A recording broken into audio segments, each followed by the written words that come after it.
Oh, yeah. Perfect. That's perfect. Uconn Women's Basketball Coaches Show. Wells Fargo is an official sponsor of Uconn Women's Basketball. For more of tonight's show, here's your host, Bob Joyce. Thanks for joining us. We have another coaches show tomorrow night. Dan Hurley, Mike Raspino, Kamani Young will be on the air between 6 and 7 on the Uconn Sports Network, the Varsity Network app, and the VarsityNetwork.com. With Geno here live in the Duncan Music Lounge. Notre Dame's coming up on Thursday, 55th all-time meeting between these two teams, Geno, and it doesn't matter the fact that it's How many times have we played them? 50. This will be the 55th time. Wow. Yeah. That's a lot Since of the times. mid-'90s. So we played 54 games. Of course, you're not playing them four times a year for 3 years. I know. We played them 4 times, 3 years in a row. That's 12 times in 3 years. 15 times in 4 years, if you include 15 2010. times in 4 years. That's yeah. a lot of basketball. What's our record against them? Just a minute. I happen to have that. It's, let's see here, 39 and 15, and they've won the last 2. Yeah. I know. But what I was going to get at, look, regardless the fact that no longer conference affiliations together on the old Big East, Right. but it still seems to be the big rival, regardless.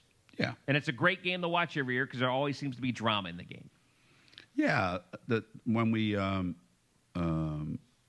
were playing them in the league, there was a point where they really had a hard time beating us. Matter of fact, one of the times that they beat us, very few times that they beat us, it was Diana's freshman year at Notre Dame, and they beat us pretty good. But their national championship here, and that was the year they won a national championship. And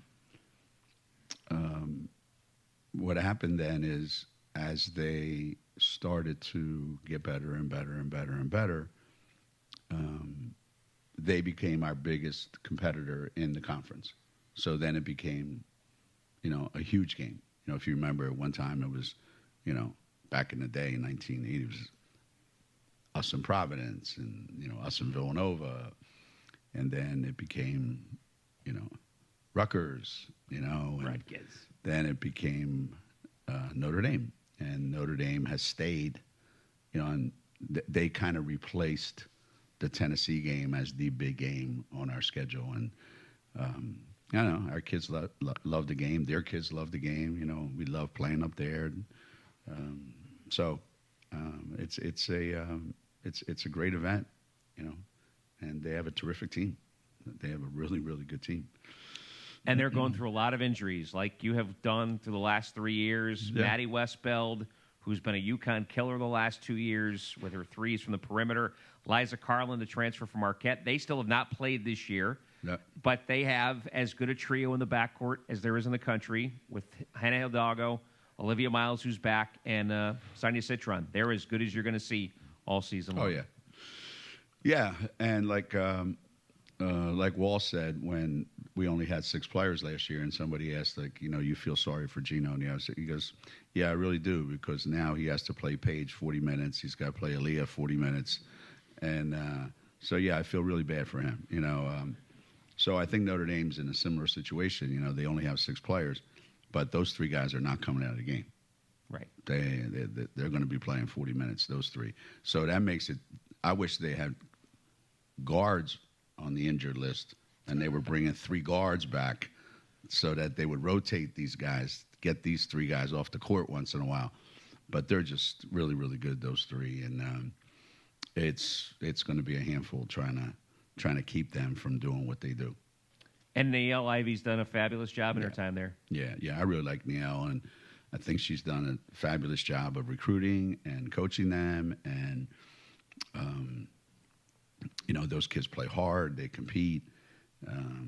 That's what you want, and they've dominated the ACC, every year that they've been in it. Which does not surprise me one bit. No. So that's what we got coming up Thursday, and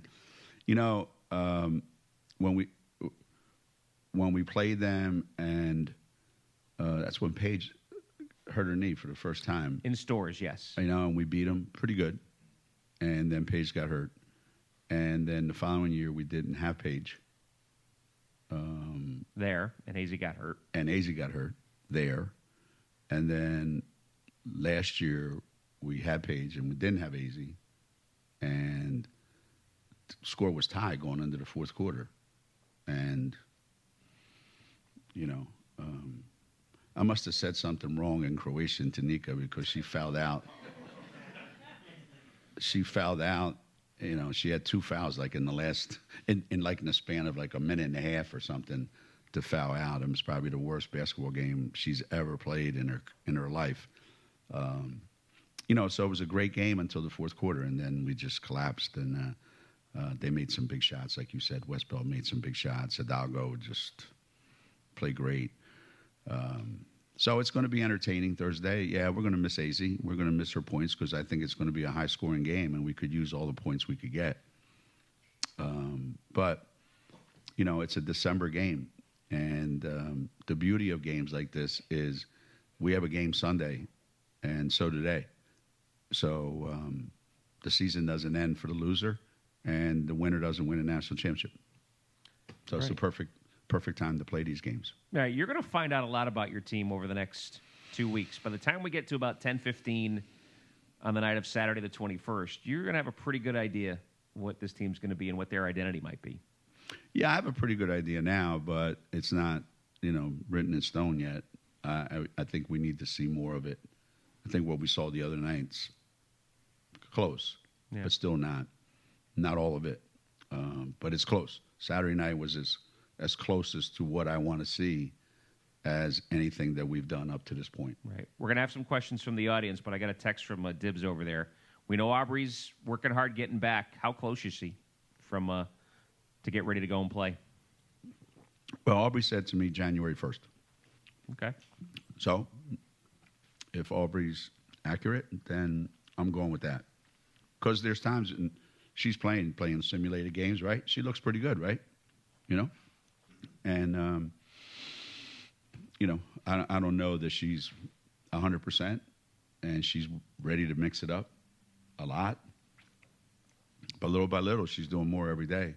So that's a great sign.